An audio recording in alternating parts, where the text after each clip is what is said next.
আগের দিন আমাদের India as a geographical unit হয়েছিল, তার মধ্যে আমরা একদম যে ইনফরমেশন গুলো পেয়েছিলাম, ঠিক আছে, সেখান থেকে কি কি ইনফরমেশন পেয়েছিলাম দেখ। সিম্পল কতগুলো জিনিস আমাদের মধ্যে এসেছিল। কি কি এসেছিল? যে ইন্ডিয়ার উত্তর থেকে দক্ষিণের, পূর্ব থেকে পশ্চিমের অক্ষাংশগত বিস্তার কত, সর্ব উত্তরতম বিন্দু, সর্বদক্ষিণতম বিন্দু কোনটা ছিল, এর একটা পজিশন ছিল, আর সেগুলোর নামগুলো কি কি, অবস্থানগুলো কি কি, এই ছিল। এবার দেখ, এই বিষয়টাকে আমরা যদি জানতে চাই তাহলে আমাকে কি করতে হবে? প্রথমেই আমাকে বুঝতে হবে যে ইন্ডিয়ার যে ল্যাটিটিউডিনাল এবং লঙ্গিটিউডিনাল বিস্তার, অর্থাৎ অক্ষাংশগত এবং দ্রাঘিমাংশ বিস্তার যখন আমাকে মনে রাখতে হবে, আমি কিন্তু বেশি ঝামেলার মধ্যে যাব না। কোথায় ম্যাপ আছে, কি আছে না আছে, আমার তো মনে রাখার দরকার নেই।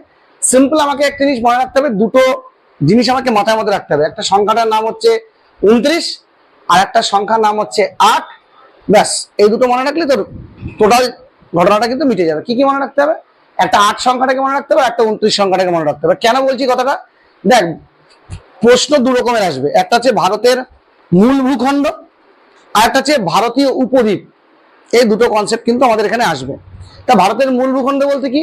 দেখ, এখান থেকে একদম আমি যদি এই পয়েন্টটাকে বলি, তাহলে এই পয়েন্টটার নাম কি ছিল? এই পয়েন্টটার নাম হচ্ছে, দেখবি লেখা আছে ইন্দিরা কল। কি বললাম কথা বলতে বোঝা গেল? সিয়াচেনের উপরে ইন্দিরা কল। আর ইন্ডিয়ার একদম মূল ভূখণ্ডের একদম শেষতম বিন্দু, সেই পয়েন্টটার নাম হচ্ছে, আগে বলা হতো কেপ ক্যামোরিন, এখন তার নাম হয়ে গেছে কি, কন্যাকুমারিকা। ক্লিয়ার? তাহলে এটার নাম আমি দিলাম কন্যাকুমারিকা, কন্যাকুমারী হয়ে গেল, বা কুমারিকা অন্তর্গত বলতে পারিস। আর এই যে পয়েন্টটা, এই পয়েন্টটার নাম কি বলবো আমি? গুজরাটের গুহারমতি। এই জায়গাটার নাম দিলাম আমি গুহারমতি। আর এই পয়েন্টটার নাম আমি দেবো কি, কিবিথু। এই হচ্ছে চারটে পজিশন।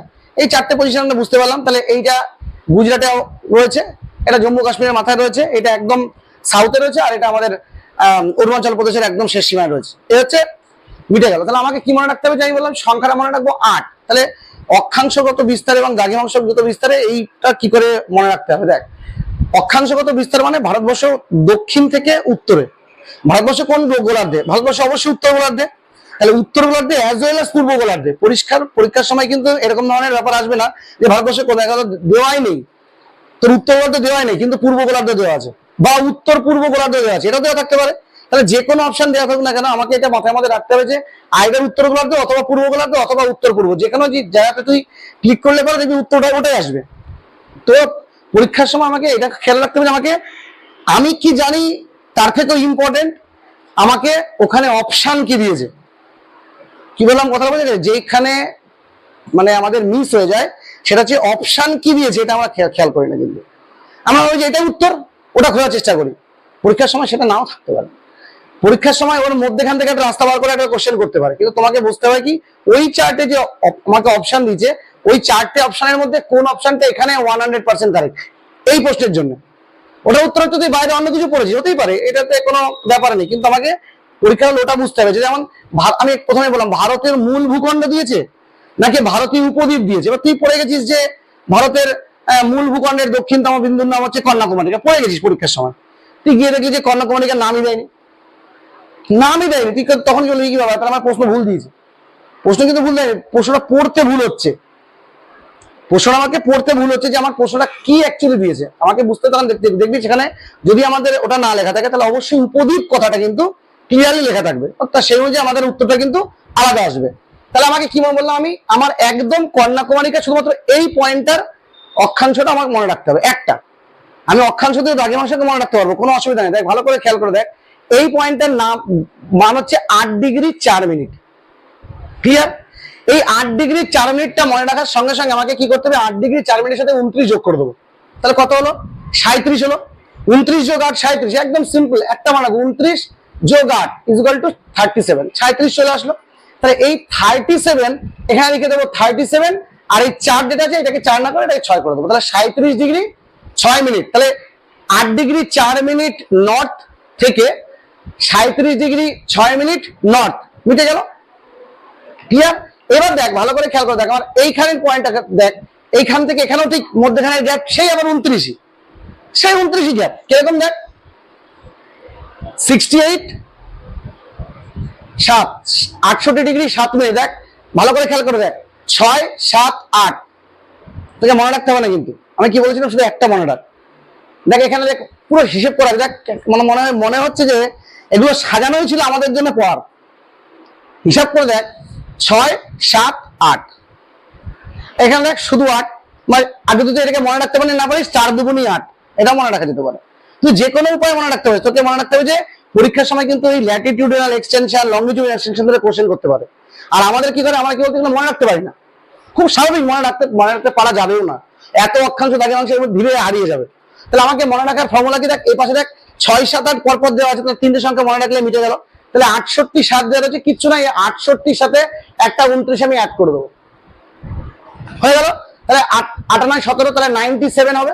তাহলে এই পাশে লিখে দিলাম 97 ডিগ্রি 2 মিনিট, শেষ। তাহলে আমাকে পরীক্ষার সময় দেখা গেল প্রশ্ন করলো কিবিথুর দ্রাঘিমাংশগত মান কত, তলায় লিখে দিচ্ছি না, কিবিথুর দ্রাঘিমাংশগত মান তো পড়িনি আমি, কেননা কোনো বইয়ে লেখা নেই যে কিবিথুর দ্রাঘিমাংশগত মান কত, কিন্তু এটা লেখা আছে ভারতবর্ষের পূর্বতম বিন্দু এবং ভারতবর্ষের পশ্চিমতম বিন্দুর মধ্যে মান কত। তাহলে এইটা কিন্তু মনে করে গেছি, এর পাশে কিন্তু কখনোই নর্থ কথাটা বসবে না। কেন নর্থ কথাটা বসবে না, এখানে বসবে ইস্ট, এটা বসবে ইস্ট। কেন এটা হলো, দেখ ভারতবর্ষের ক্ষেত্রে আমি ভারতবর্ষের যদি অবস্থানটা বলি, এটা যদি গোটা পৃথিবী হয় তাহলে এটা নিরক্ষরেখা, তাহলে ওপরটা হচ্ছে নর্থ, নিচেটা সাউথ। তাহলে ভারতবর্ষে কোথায় রয়েছে, ভারতবর্ষে রয়েছে এরকম একটা পজিশন, এরকম একটা পজিশনে ভারতবর্ষ রয়েছে। তাহলে ভারতবর্ষ তাহলে কোন গোলার্ধ হলো, নর্থ হয়ে গেল। তাহলে নর্থের যখন হয়ে গেল, তাহলে নর্থ পেয়ে গেলাম, দেখ এই যে 8 ডিগ্রি 4 মিনিট নর্থ থেকে 37 ডিগ্রি 6 মিনিট নর্থ, এটাই পেয়ে গেছি। তাহলে আরেকটা আমার কি দরকার আছে, ভারতবর্ষ আরেকটা গোলার্ধ হয়, যদি আমি পৃথিবীটাকে এবার কেটে দিই তাহলে আরেকটা গোলার্ধ, তাহলে এই ভারতবর্ষ কোন দিকে রয়েছে, এই দিক দেখ, এটা হচ্ছে ইস্ট, এটা হচ্ছে ওয়েস্ট, তাহলে ভারতবর্ষ কোন দিকে রয়েছে, পূর্ব গোলার্ধে রয়েছে। তাহলে ভালো করে খেয়াল করে দেখ, তাহলে 68 ডিগ্রি 7 মিনিট আমি কি লিখেছি, ইস্ট লিখেছি, অতএব ইস্টই আছে। এবার দেখ 97 ডিগ্রি 2 মিনিট, এটা কি লিখেছি, ইস্ট লিখেছি। তাহলে ভারতবর্ষের একাধারে যেমন উত্তর গোলার্ধে আছে, ভারতবর্ষে একাধারে কিন্তু পূর্ব গোলার্ধে আছে। পরীক্ষার সময় যদি অপশন দেয়, কিভাবে অপশনটা দিতে পারে এই কোশ্চেনটা, ধর আমাকে বললো ভারতবর্ষের দ্রাঘিমাংশগত বিস্তার নিম্নের মধ্যে কোনটি, দুটো ভুল দেবে, দুখানা জেনুইন ভুল দেবে, যে দুটো তোর মধ্যে কনফিউশন সৃষ্টি করবে না, একদম জেনুইন ভুল দিয়ে দেবে, পরে হয় এ দুটো হবে না। কিন্তু বাকি যে দুটো দেবে সে দুটো কি দেবে, প্রশ্ন ভালো করে বুঝবি। সেই প্রশ্ন দেবে, একটা দেবে 68 degree 7 minute east two 97 degree 2 minute east, ঠিক এর সাথে দেবে আবার 68 ডিগ্রি 7 মিনিট নর্থ থেকে 97 ডিগ্রি 2 মিনিট নর্থ, অপশন এটাই থাকবে। যখনই এটা তোকে দেবে তুই কিন্তু কনফিউজ হয়ে যাবি, ভালো করে ভেবে দেখ, এখনই কনফিউজ হয়ে গেছিস। তোর সামনে যখনই পরীক্ষার হলে তুই না জেনে যাবি এটা, তখন তুই না তো এটা তো আমি ইস্ট দেখেছিলাম না নর্থ দেখেছিলাম, না নর্থ দেখেছিলাম না ইস্ট দেখেছিলাম, তোর মাথার মধ্যে কিন্তু কনফিউজ, বাকি দুটো বাকি দিয়েছিস। তাহলে এই দুটো কনফিউজ হবে, কিন্তু এই দুটো কনফিউজ হওয়া যাবে না। তার কারণ মনে রাখবি 6, 7, 8, অর্থাৎ এই সংখ্যাটা ইস্টের রেসপেক্টে আমরা ধরেছিলাম, কেননা ভারতবর্ষ কিন্তু পূর্ব গোলার্ধে, আর এইটা কিন্তু পূর্ব গোলার্ধের রেসপেক্টে মান দেওয়া। আর যখনই এই অপশনটা দেবে ঠিক একই রকম কোশ্চেন করবে, কি করবে, বাকি দুটো থেকে বাদ দিয়ে দেবে, দিয়ে কি করবে 8 ডিগ্রি 4 মিনিট নর্থ থেকে 37 ডিগ্রি 6 মিনিট নর্থ এটা দেবে, তার সাথে দেবে 8 degree 4 minute 8 degree 4 minute east থেকে 37 ডিগ্রি 6 মিনিট ইস্ট, ব্যাস 10 ডাউন, খেলা শেষ। তার কারণ তুই যদি এই নর্থ আর ইস্টের খেলাটা বুঝতে না পারিস, তাহলে তোর খেলা মোটামুটি খেলা শেষ, ওই প্রশ্ন থেকে ছেড়ে আসতে হবে, কিচ্ছু করেন। তার কারণ তুই পরীক্ষা হলে গিয়ে মনে করতে পারবি না যে কেন আমি নর্থ লিখছি, কেন আমি ইস্ট লিখছি। সবকিছু মুখস্থ করার কোনো কিন্তু প্রয়োজন নেই, প্রয়োজন পড়েও না। ভারতবর্ষ কোন গোলার্ধে, উত্তর গোলার্ধে, এটা আমরা সবাই জানি, কিন্তু ভারতবর্ষ যে পূর্ব গোলার্ধেও আছে এটা কজন জানে। তার কারণ মূল মধ্যরেখার রেসপেক্টে যখন হিসাব করছি তখন ভারতবর্ষে পূর্ব গোলার্ধে রয়েছে, আর একই রকম ভাবে আমরা এই যে নিরক্ষরেখার রেসপেক্টে যখন দেখছি তখন ভারতবর্ষ উত্তর গোলার্ধে রয়েছে। তাহলে এই রেখাগুলোকে কি বলবো, এগুলোকে অক্ষরেখা বলছি, আর এইগুলোকে বলছি দ্রাঘিমা রেখা। তাহলে এই যে মানটা 6, 8, 7, এই মানটা কার রেসপেক্টে আছে, দ্রাঘিমা রেখার রেসপেক্টে, আর এই মানটা কার রেসপেক্টে আছে, এটা হচ্ছে অক্ষরেখার রেসপেক্টে। এই জন্য মনে রাখতে হবে, আমার যে 8 ডিগ্রি থেকে মান আমি স্টার্ট করেছিলাম ওটা নর্থের এগেইনস্টে করা, যোগ 29 করে 37 হচ্ছে, এটাও নর্থ। এবার আমি শুরু করলাম 6, 7, 8 অর্থাৎ 6, 8, 7 এরকম করলাম, মানে 7, 8টা পরপর দেখ, 7, 8টা পরপর 7, 8, 6 মনে রাখলেই হয়ে যাবে। তাহলে 6, 7, 8 যে নামটা মনে রাখলাম, এটা আমার কোথায় আছে, একদম পশ্চিম দিকে। কোন পয়েন্টে আছে, গুয়ার মধ্যে আছে।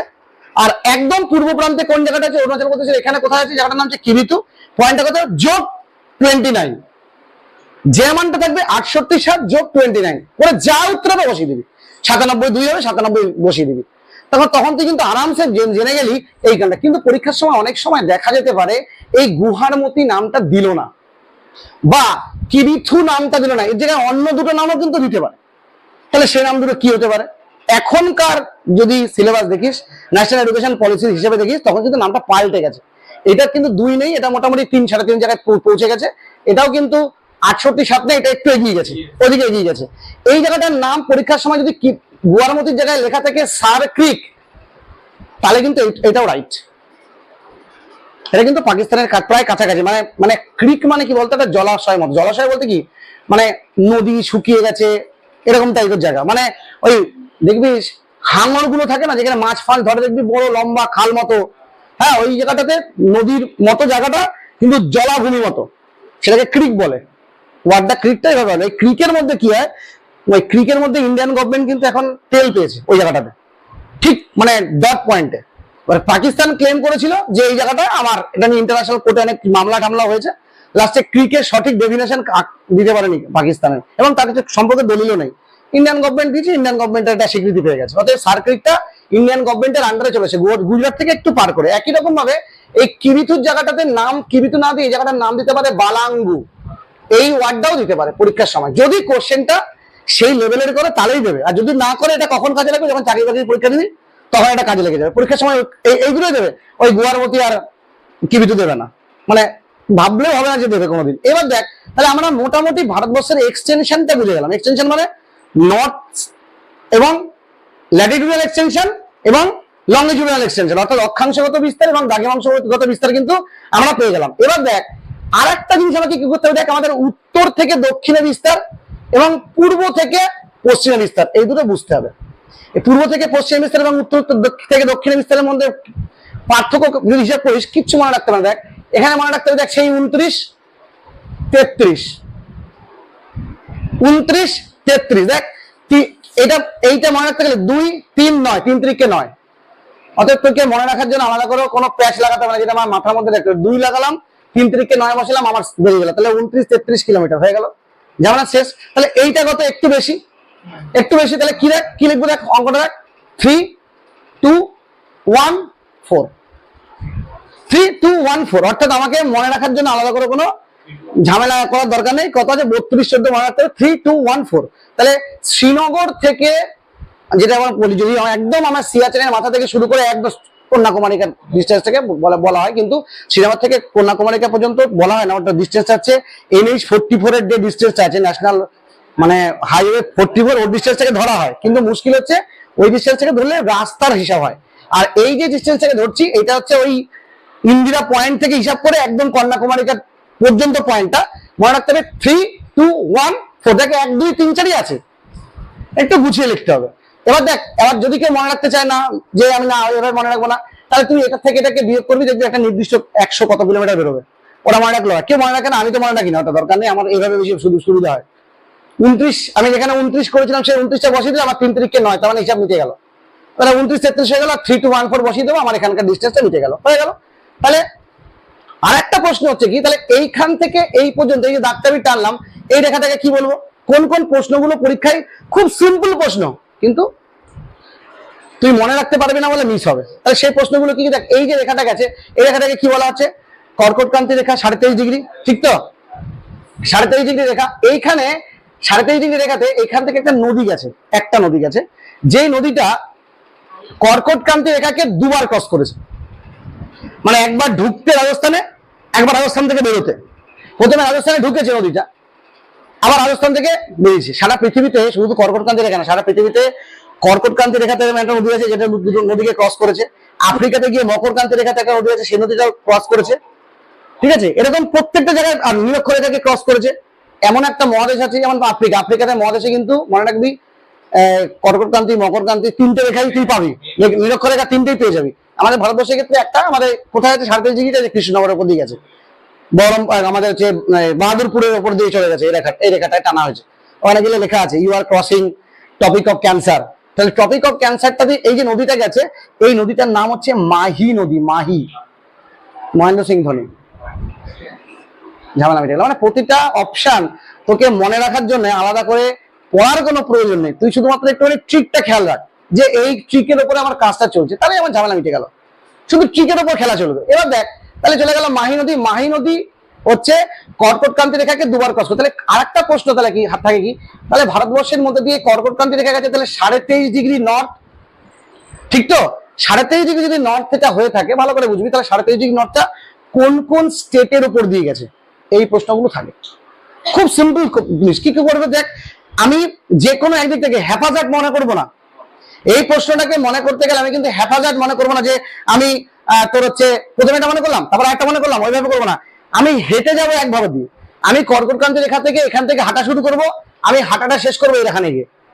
ঠিক যে যে স্টেটের উপর পা পড়বে সেই স্টেটের নামগুলো আমি লিখবো। সবার প্রথমে আমি যেখানে আছি এই জায়গাটার নাম কি, গুজরাট। তাহলে গুজরাটের উপর দিয়ে গেলাম। মাহি নদীটার কথা এই কারণেই বললাম, তারপরেই অবস্থান করছে, তার কারণ মাহি নদী যেখান দিয়ে ক্রস করেছে সেখান থেকে ওই কর্কটক্রান্তি রেখাটা ওখান থেকে দিয়ে পাস করেছে। পাস করেছে কি হবে, এখান থেকে গুজরাটের থেকে বেরোনোর যেই তুই পাটা ফেলবি, তুই রাজস্থানের মধ্যে তোর পা পড়বে।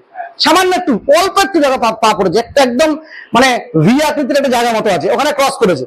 সেইখানটা তাহলে প্রথমে পড়লো গুজরাট, ভালো করে বুঝি, প্রথমে গুজরাট, তারপরে পড়লো রাজস্থান। রাজস্থানটা ক্রস করলি, যে রাজস্থানটা ক্রস করবি বড় একটা রাজ্যের নাম হচ্ছে মধ্যপ্রদেশ। তুই মধ্যপ্রদেশটা ক্রস করবি, তার মধ্যপ্রদেশ যেই ক্রস করবি, মধ্যপ্রদেশ, আগে তো মধ্যপ্রদেশ ছত্তিশগড় একসাথে ছিল, এখন আলাদা হয়ে গেছে, এই জন্য ছত্তিশগড় থেকে আলাদা পাচ্ছি। তাহলে জি আর এম হয়ে গেল, এবার ছত্তিশগড়। তাহলে প্রথমে জি পেলাম, তারপরে আর পেলাম, তারপরে এম পেলাম, তারপরে ছত্তিশগড় পেলাম, তারপরে আবার দেখ এবার যে ঝাড়খণ্ড পাবো, ঝাড়খণ্ড পেয়ে গেলাম। ঝাড়খণ্ডকে যেই পেয়ে গেলাম, যে পেয়ে গেলাম, এবার দেখ তারপরে পাবো ওয়েস্ট বেঙ্গল, তারপরে ওয়েস্ট বেঙ্গল পরে বাংলাদেশ, সরি বাংলাদেশ, যাই হোক তোর হচ্ছে বাংলাদেশ, আর তারপরে তোর হচ্ছে দুটো, তারপরে দুটো হচ্ছে মিজোরাম। পরে বাংলাদেশের পরে দুটোকে পেয়ে গেলাম, আমার ঝামেলা কিন্তু মিলে গেল। আমাকে যে কোনো একটা সাইডে ক্লিয়ার করতে হবে, 1 to 1 ক্লিয়ার করতে হবে। অর্থাৎ আমার এখান থেকে প্রথমে গুজরাটে গেলাম, তারপর রাজস্থানে গেলাম, তারপরে মধ্যপ্রদেশ গেলাম, তারপরে ছত্তিশগড় গেলাম, তারপরে ঝাড়খণ্ড গেলাম, তারপরে ওয়েস্ট বেঙ্গল গেলাম, মধ্যখানে বাংলাদেশ বাদ দিলাম, তারপরে দুটো মণিপুর, মিজোরাম হয়ে গেল। তাহলে আমাদের এই কটা পর পর আমি কিন্তু একবারও কোথায় কোথা দিয়ে গেছে, কটা রাষ্ট্রীয় হতে গেছে, এখান দিয়ে গেছে, ওখান দিয়ে গেছে, সেখান থেকে গেছে, এভাবে মনে করবো না। একটা দিক থেকে যদি আমি মনে করি এই পাশ থেকে হিসাব করবো, এই পাশ থেকে হিসাব করবো, যদি মনে করি আমি এই পাশ থেকে হিসাব করবো, আমি এই পাশ থেকে হিসাব করবো, কিন্তু কখনোই হেফাজত মুখস্থ করা যাবে না।